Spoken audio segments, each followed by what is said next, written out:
Hey friends, Jessica here from Creators Couture, and I promised on my video a little color palette hack. And this is great if you love to use my multicolor Photoshop brush technique, but you're trying to make a complementary color palette to a color blend that you already have. And so I'm going to use this last tutorial that I just created as an example. So I showed you how I made this in the last tutorial. And where I really struggled was I created these little floral motifs just using one Photoshop brush. And it's using my multicolor brush technique and my glitch core brushes. And I really loved it, but I wanted to put some kind of like leafy sort of motif off to the side, but I was struggling to find the right green that related to my green background that I had chosen and then my color blend that I had chosen here. So I was flipping through some of my color palettes, and I have big color palette libraries of the multicolor blends. And so I was looking at Modern Impressionists, I was looking at my boho neutrals, but I couldn't find a green blend that I really loved. And of course I could have made a one color, brush stroke or whatever, but I really love the depth that the multicolor gives depending on the circumstance. So I'm going to pull back the layers here. I'm pulling back that gold and I'm pulling back those colors. And here you see what I ended up with. And it's a nice green color blend that relates to the background, relates to the foreground, and it was really complementary. But I'm going to show you how I got to that. So what I did was I went ahead and took this layer where I had put my main object, my color, like the one that I'm wanting to match, and it's got all these multicolors. And so what I did was I put a color overlay on that layer. So I'm going to go here, I'm going to double click, and you could go to the FX, go to color overlay.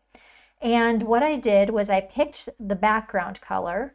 I left the blend mode to normal, and then I just played with the opacity till it had something that I was happy with. In this case, it was 61 opacity, and I clicked OK. Now let me turn this off to the side. So now I've got a green blend that matches my background, but it also has some colors from my foreground in it. So now what I did to make my new color palette from my side is I just went over an area like this and just picked out, an area that I liked. And I hit Command M, which is my keyboard shortcut. If not, you go Edit, Define Pattern. And now we have a new, and click OK. And now we have a new multicolor blend that will match both the foreground that I wanted to match, but also relate to the background. And it was the right green. So it really solved my problem. So now I'm going to turn off that color overlay. And so now what I'm going to do is make a new layer.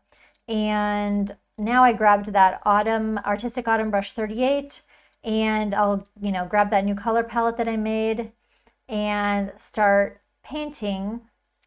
And now it just looks really nice, really natural. I didn't have to play with the opacity or anything like that. And it really matches the main element in the foreground, and it relates to the background. So I was really happy with that little hack, and I think that could help you in your work when you're trying to get some colors that really match something. Because, like, for example, I was looking in, say, my this is my boho neutral, and I was, let's just undo my last one. Here's a green, but it just didn't really relate to the foreground and the background. And so I was flipping through like a lot of the color palettes that I had. I had my Impressionist brushes, whatever. But, so I'm looking at ones, I always look for something that I've already made, but it wasn't like the right green. And so in this case, this really helped me to get a really great match. And I think that this is something that can be useful for you guys. So let me know below in the comments if you have any questions. And make sure that you're subscribed, like the video and all that, so you don't miss any of my videos. All right, see you next time.